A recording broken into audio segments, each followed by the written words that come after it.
Penyebaran kasus COVID-19 terus terjadi tidak terkecuali maksud kami di klaster karyawan. Di kantor pusat Perum Jasa Tirta II Jatiluhur Purwakarta, Jawa Barat, 93 karyawan perusahaan BUMN terkonfirmasi positif COVID-19. Klaster demi klaster penyebaran COVID-19 terus bermunculan, tak terkecuali klaster perkantoran. Di kantor perusahaan BUMN Perum Jasa Tirta II Jatiluhur Purwakarta, Jawa Barat, 93 karyawan dinyatakan positif COVID-19 berdasarkan tes swab PCR. Jumlah ini merupakan hasil akumulasi dari tracing yang dilakukan tim Satgas COVID-19 di PJT 2. Ke-93 karyawan itu kini melakukan isolasi mandiri di rumahnya masing-masing.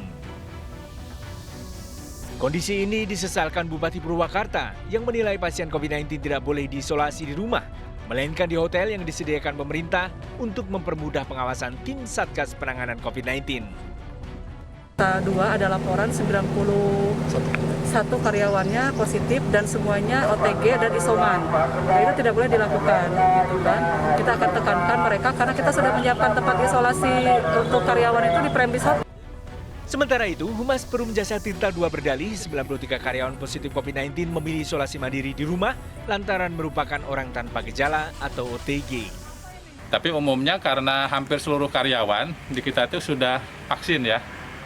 Jadi gejalanya hampir OTG, jadi kita upayakan untuk isolasi mandiri.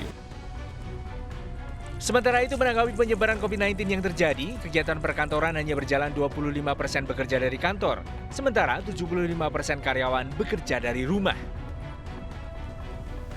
Warga diminta untuk disiplin menerapkan protokol kesehatan termasuk tidak berwisata saat kebijakan WFH diberlakukan dan tidak keluar rumah jika tidak penting untuk membantu memutus rantai penyebaran pandemi. Dari Purwakarta, Jawa Barat, Irwan melaporkan.